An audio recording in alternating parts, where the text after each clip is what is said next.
Hey, TITT Talks fam, it's Tilo here, and I wanted to let you know the episode you're about to listen to was recorded in the latter part of 2020, prior to the significant surge in anti-Asian hate crimes and incidents. Some of the comments may seem out of context given what we as a community are experiencing real time. We just wanted to give you a heads up. We hope you enjoy the episode. Thanks for listening and being part of our community.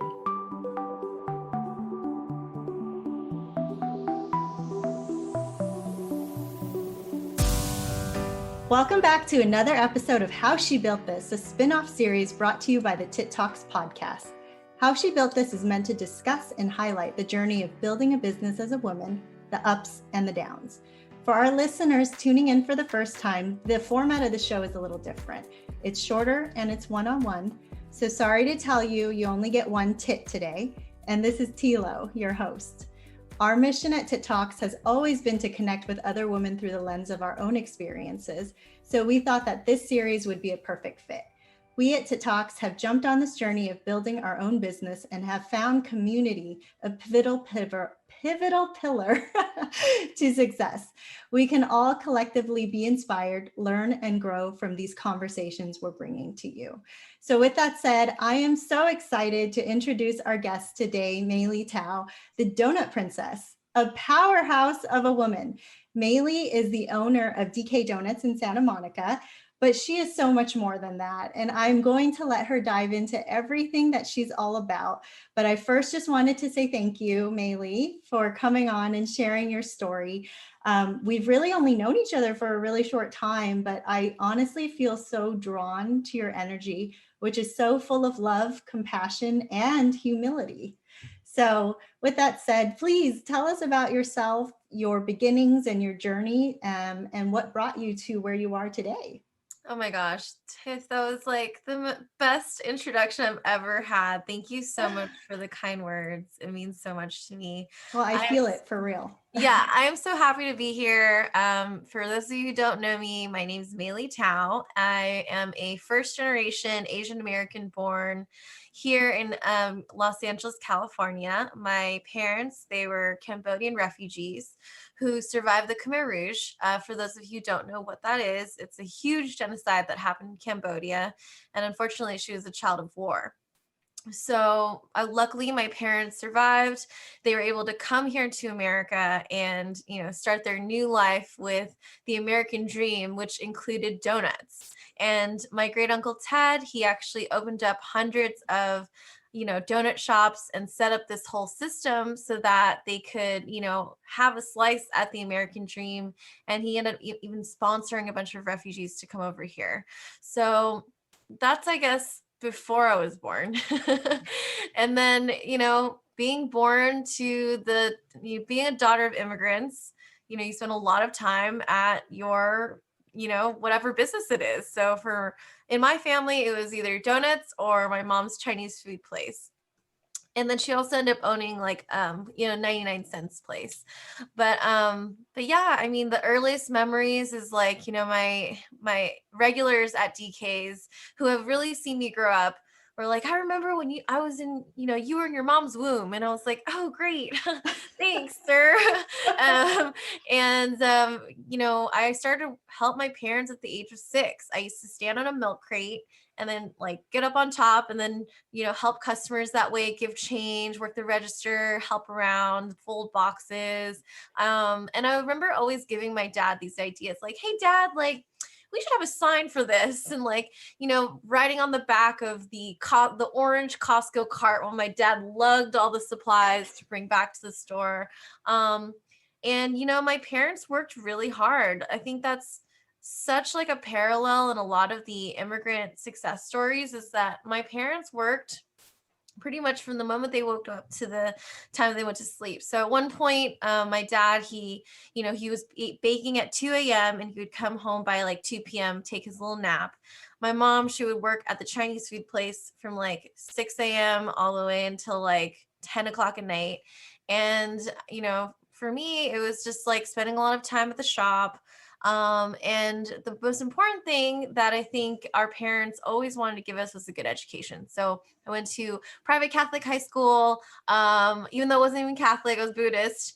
And went to UC San Diego, studied communications. And, my mom was always pushing me to be a news reporter. She's like, news reporters, they make good money and it's very safe. And, it's a great job. And after interning for an actual news station, it is not safe. Was not nothing at all of what I wanted to do. And, I was just really playing that, like being a good Asian daughter role and trying to pursue that and just realizing that my heart wasn't in it. So I came back to LA, and my mom, who I had seen, over the past, 4 years of me going to college, I would come back and help at the store, but I could see that she had aged a lot. And she was still working like a lot of hours. So what I did was, she asked, "Hey, can you come help?" And I said, "Yeah, okay." And it was like, it wasn't like how I was when I was younger. At this time, I had a fresh new outlook, and I was like, you know what? I've always believed that this place, DK's Donuts, was a really special place. And I was like, you know what? I think more people should know about it. So, I started with a logo, and then it kind of evolved into like merchandise, and then like fixing how things looked, and then it came to social media and all of these things, like my parents, they never really understood, like they're so used to this like old school way of doing business, which totally works, but it didn't really elevate them to this next level. And coming up, because I'm also a foodie, I mean, food is the love language for Asian cultures. It's like, know, 100. yeah, it's like, okay, well, let's try some innovative things. So I was able to bring and create over 120 different kinds of traditional, specialty, and hybrid donuts that we have in the showcase today, as well as curate these special donut experiences with either donut letters, Texas-sized donuts, donut tiers, the donut bouquet by my Donut Princess LA concept, and really also bring in like the philanthropic aspects that I had wanted to do since I was a little girl. So, I really learned a lot about giving back through my mom. Like every year she would go back to Cambodia and donate like tons of rice, school supplies. Like she got like the Nobel Peace Prize of Cambodia from the prime minister. So I was always like conditioned to know that, and I'm also Buddhist. So understanding that giving is a part of life, and giving is very important, and seeing like what I had versus other people, like that to this day still, like it still impacts me. So I was able to create different initiatives, especially during the pandemic, to be able to serve other communities that might not have everything that I have. Yeah. But yeah, I mean, hopefully that No, was a that was good perfect. explanation. And I think that that so encapsulates like who you are. Like that was perfect. There, you are such a well-rounded individual that is so grounded in what you're doing and what you're giving back to the community. And I'm glad you were able to speak to all that. And the other interesting thing I think is like just, I mean, I think you said once that you had come back to the business in 2013. And really, like what you're saying is that you were able to modernize the business and bring it to the 21st century. And while they may have had steady comp growth, you basically exploded the comp growth because you brought it to the modern times, which that's just pretty damn impressive. You. Thank you so much. I And think, was yeah. it a like I guess like a reckoning in terms of like coming back and kind of having to tell your mom like, you know what, I don't want to be a journalist. I don't want what you thought you wanted for me. Yeah, I mean, I think like every Asian parent has this like view of or vision of like what they want their children to do. And that's why they sent me to all the best schools. That's why they tried to veer me off in a direction that wasn't the donut business. But it kind of like fell back into my lap. I knew it was always like a plan B for me. But yeah, having a conversation with her, I mean, it's you always anticipate that conversation because like most of us have dragon moms. So you're just like, oh my God, I have to tell them. And I was trying to really like push it like all the way, like trying to tell her at the very last moment. But I mean, she understood. And I think after she saw what I did for the business in the years that came later, I really thought like if it wasn't for me to come back, I don't really think that all of this would have happened, or all of this success would have happened, or it would have gone a total different path. Yeah, So exactly. And yeah. I think you were blending new and old, right, together. So was there resistance from Oh, her? absolutely. Yeah. Oh my gosh. Asian parents are so stuck in their ways, and there are some battles that I've won, and there's just some battles that I'll never win. And yeah, like especially when I was doing social media for the business, and I was taking pictures of everything. I was like trying to like, create content in a way where, it appealed to the audience, or like, trying new things, like putting hot Cheetos on donuts and cereal. It's like I ran up against so much opposition, like day after day of like, no, that's not going to work, or no, we don't want to do that. And I'm like, please just trust me. I know, like, I think that I know my audience well because I'm also the audience myself. Like, I also Exactly. love food. I also love these food trends. And, I think for if you're listening and you're trying to modernize your family's business, you've literally just kind of got to find your way through, because, you have to trust that you know a little bit more from like the ever changing times of today.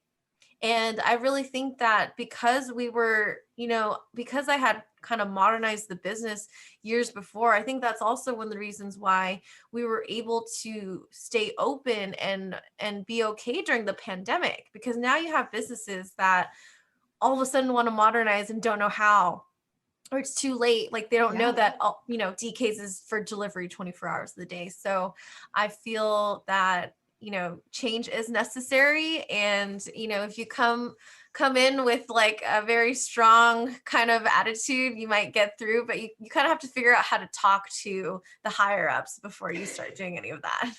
Yeah, yeah, it definitely is all about that relationship that you have and your persuasiveness. And Yeah. then what about, I guess, what's very common in the Asian American community is also imposter syndrome. Like, how did you, or did you even come up against that? And what are your battle stories or best practices on how to deal with that? Yeah, I would definitely say that imposter syndrome is a real thing. And it's so real to the point of like, you don't even know that you have it until you actually start, diving into yourself and mindset. And I think imposter syndrome also like definitely popped up when, for example, I was creating like a new type of donut. And, I have no culinary background. I literally just have the experience of me living and being born into a donut empire. And, for me to add things to it, it was a lot of trial and error, because yes, I may love food, but I don't have like a chef's degree, but I still do know what people like. So, I mean, if that ever qualifies. And really stepping into the title of I'm an owner and I'm a donut princess. I mean, the donut princess title, I didn't really start claiming until, these past few years, because I always thought, I'm just a normal person. Like I just, I'm just helping my parents. But the more I started to dive into like mental health and my own mindset, I started to realize, wait, no, like I did all of that. And I deserve that title to step into that. And Yeah. Weird. imposter yeah, imposter syndrome is just also, I think, another level of putting yourself to a certain point of expectations and trying to like think about what are the haters going to say, and having that get to you before they've even said it, because nobody said it. Yeah. And I think just as a culture, we're not really taught to brag, right? Like being No. humble is a core aspect of being Asian. And I think it's almost like you just kind of don't believe that you deserve that seat at the table, even though you did. You rightfully earned it. So, Yeah. And I was really young. Like I was like, mhm. when I stepped in, I think I was like 22. And like I'm 31 now. So like a 22-year-old, like running this crazy empire, like I think it was, a little bit of youth as well. But people being a woman in the space and being young, those are just like, I'm already like, up against the male driven society who are older, who think they know better than I do. And here I am just trying to be like, no, no, I think I know, like, please listen to me. Yeah, no, but that's also a real thing. I mean, like, so we're like nearly 10 years older than you, but but I am really amazed at all that you've accomplished, because it does take gusto and gut and perseverance, because you could be that person that is just like, oh, I'm not going to say anything. This is not my place to, but you push through it, and look at everything you have and that you've accomplished. I mean, you're too humble, but I mean, like, to mention, but like, DK Donuts has not closed its doors in nearly 40 years, right? You guys have been open for 24 hours. Yep, even through the Northwich earthquakes, even through just like the crazy things that have happened in LA even this year, like we've still been open. And luckily we have such a supportive community that is standing behind us, that, when we ask for help, like they are there just because we have been there for them for the past 40 years. Yeah, and it's such a reciprocal relationship when it comes to service, right? And I think that's what is mostly the success of people running businesses. It's, you understand that you have to take care of your customer, right? At the very end of the day, because without your customer, you're nothing, right? Yeah. And then I think, like, the other thing that I wanted to talk about was like your spin-off of the Donut Princess LA deliveries, which are an experiential experience, right? Which is so important these days. Can you tell us a little bit more about that? Yeah, so the Donut Princess LA concept actually came about because I could see that there was a niche of like people wanting these new specialty items and these special donut curated experiences. So, anyways, I basically pivoted it to be a donut bouquet delivery and catering service company, which I knew that I could provide a service that like could make anybody feel special. Like I could figure out, if I just had a few facts about the recipient, what their favorite color, what their favorite flavor was. And if it was their birthday, we could make it be really special. Or it could be a work anniversary, or it could be a love anniversary or a holiday.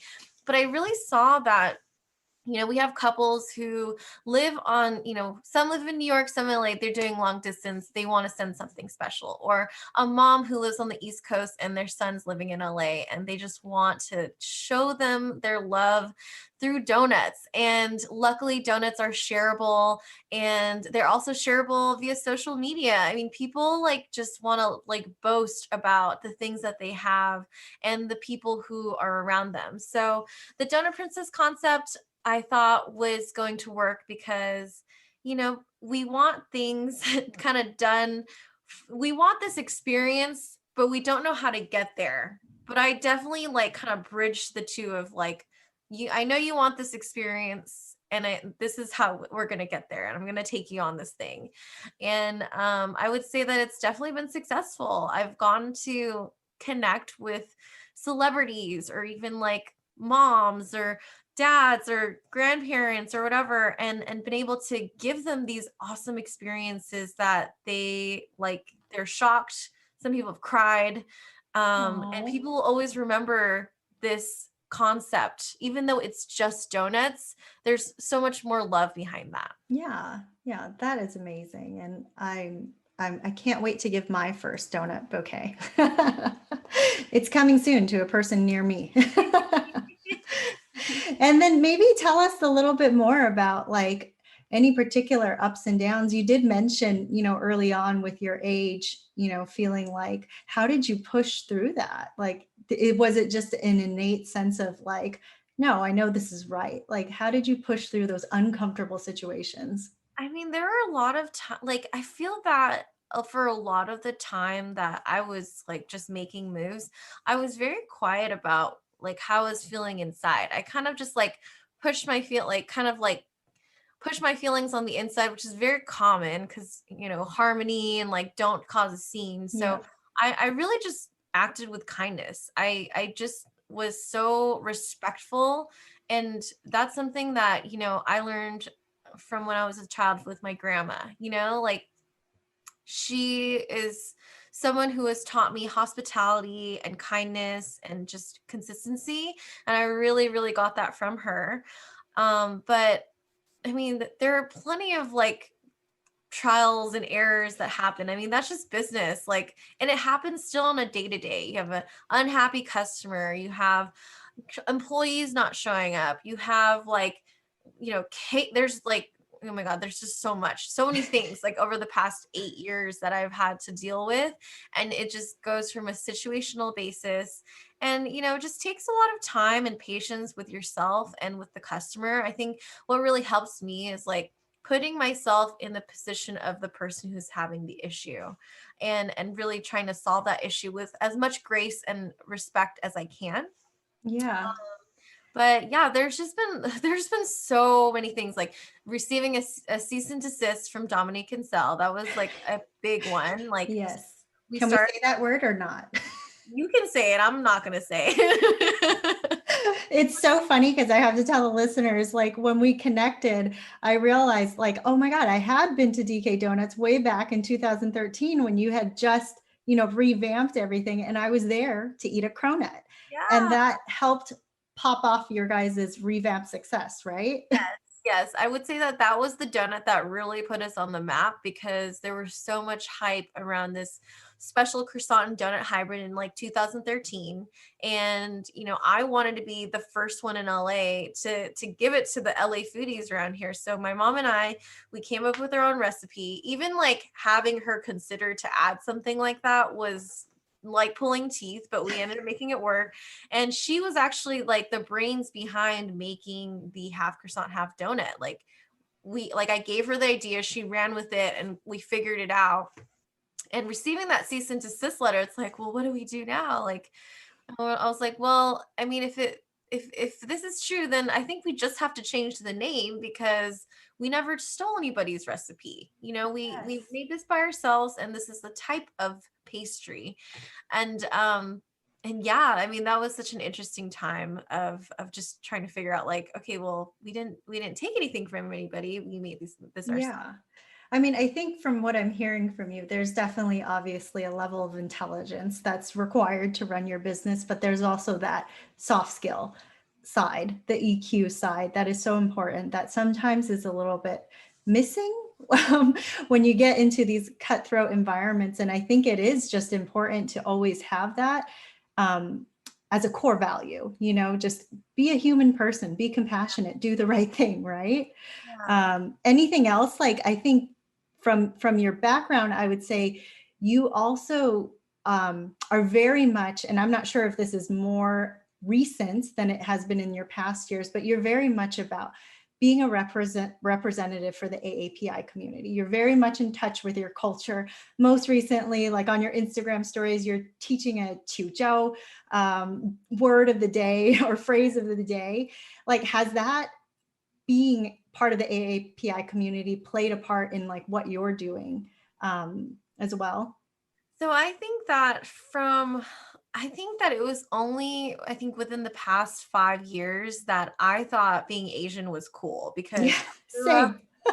I grew up in like there were no Asians in my school. I was the only, they called me Asian girl. There was like no other Asians anywhere. It was just, oh, it's Asian girl over there. And then I was like bullied and I always felt different and it just like wasn't cool to be Asian. I had like my mom packed my lunch and it was just like it's just exactly what you think. It's like it's smelly, but it Yeah. tastes great. Like nobody understands like what's going on and that was pretty much like my connection to my childhood. But I lived with my grandma until I was 16. And, all we spoke was Chiao, did you? And like, it was only really recently, I was like, I think that I have to be a role model for my culture. I don't think that there's anybody quite like me out there who actually feels this strongly about preserving culture. And like, nothing's really written down because, the language is all off and stuff. So I feel that like, I love being a part of the AAPI community. I finally feel like there is a home for me there. And it's just so important to know that, like, I think now that we're older, like, you start to really think about, like, not just you, but like the world from Mhm. like a big picture standpoint, like a big, big picture. Yeah. And culture, especially for my specific background, I'm actually Chinese, Cambodian, and Thai. So even growing up, I was like confused as I'm like, okay, am I more Chinese? Am I more Cambodian? Like, what do I represent? And I remember my dad, like I remember very vividly having a conversation with my dad, and he asked me, he was like testing me, he's like, so what nationality are you? And I was like, I'm Chinese. And then he's like, wrong. And he was like, oh, well, I'm Cambodian too. He's like, okay. He basically was like, you're Chinese, Cambodian, Thai, and American. And I never really understood why he tested me on that, but now I do. And it's like, there are so many parts to a human being and the journey that your ancestors have gone through. And even going to Thailand and Cambodia and China with my parents, we have family everywhere. And it's like, we went one time, we went from a trip from the North Thailand all the way to the South. We stopped in every single village and city and was like, this is your aunt. She owns a durian farm.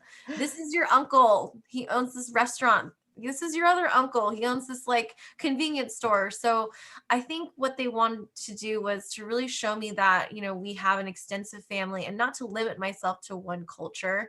And I think now it's like really cool to be Asian. Like we finally have representation, in movies and like the Donut King film, and just Yeah. the fact that people like Asians are hot right now. It's Yeah. like, yeah, like let's shine, like let's do this. That is exactly right. And I mean, I can totally relate to you. Like the standard of beauty when we were children was like blonde hair, blue eyes. Yeah. And it really had an impact, I think, on our self-confidence and our voices and whether or not we could be heard, because there was no space to be heard. So that is really a part of why we started our own podcast. And I know that's why you're doing your own thing also. And I mean, I applaud that. And there, I think, for us anyway, I think the belief is that there's enough room for all of us because our voices have been silenced for so long. So we are championing you and everything that you do, because you also have a podcast, which you haven't plugged yet. Tell us about it. So, Short and Sweet is a Donut Princess podcast, and really it dives into little nuggets of knowledge, little tips and tricks for aspiring entrepreneurs, women entrepreneurs, and it also has a little bit of mindset on it too. So, I've had some really incredible guests on my podcast. In fact, it took a few friends to be like, Mayly, you need your own podcast, to give me the courage to actually like give myself a platform to speak on. Like, again, there's the whole like, who wants to listen to me or what do I have to say? But as I really started to, work on my podcast, I was like, wow, like I do have a lot of knowledge in here that not many people know of offhand. There are lots of other stories that I can share that can inspire people. So Short and Sweet is basically, people that are in my network that have made an impact on me or their community somehow. And I want to share these golden nuggets. Like I'm envisioning a person listening to this while they're driving in LA traffic and they've got, 35 minutes and they want to just listen to something really quickly.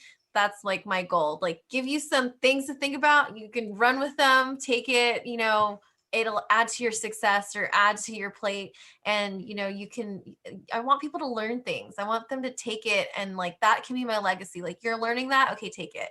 Yeah, and it's also very much grounded in women empowerment, which we're all about as well. Yes. So one of the last questions I have is, like, I guess if you could look back to 22-year-old Mayly, or even to a budding young entrepreneur, like what advice would you give them that you've learned thus far over these years? I would say, like there was a lot of things that 22-year-old Mayly was already doing that she didn't really know like the words for. Like 22-year-old just grinded. She just worked her butt off, no questions asked, heads down. And, for aspiring entrepreneurs that might be 22 or younger at this point, I would just say, form your alliances, grab a mentor, somebody who you really look up to or someone who's already successful in your field. Ask them about the mistakes they made so you won't have to make those mistakes. If you don't know something, ask or Google it or figure it out. And if you don't want to do something, you can get to the point where you can delegate that to someone else. But, there's a lot of like being an entrepreneur of like your touch on things is something that can actually set you apart from another person or another company. And if I were to also give myself advice, I'd probably be like, you should journal or write down what you did every day, just so you can look back on it and just see how much growth comes from being an entrepreneur. Entrepreneurs eat shit every day. Like, we have to like go through like miles and hills and bounds to create something, and it doesn't happen overnight. It can take years, it can take months, or sometimes it does happen overnight. But to really maintain and sustain it, you have to understand like who you are, your values, what you're doing it for, and don't be afraid to ask for help. Yeah. And I think you have to love it most of all, right? I think I was just on a networking call yesterday, and somebody was telling me just the same thing that you said. She's like, it looks like glory from the outside, but it's not. It's a grind. Like every day it's a grind because you're working for yourself. So thank you for sharing those gems. I mean, it's amazing. Like I said, like I am in awe of everything that you do. And that's coming from somebody that's your senior. If I had your gusto and all that when I was younger, imagine what I'd be doing. But Well, TITT Talks is great because it shows that like moms can still get down and take care of business. Like, it's like really celebrating the modern woman. yeah. And like, I know like once I become a mother, like I'll be like, okay, TITT Talks. What do I do? How do I do this?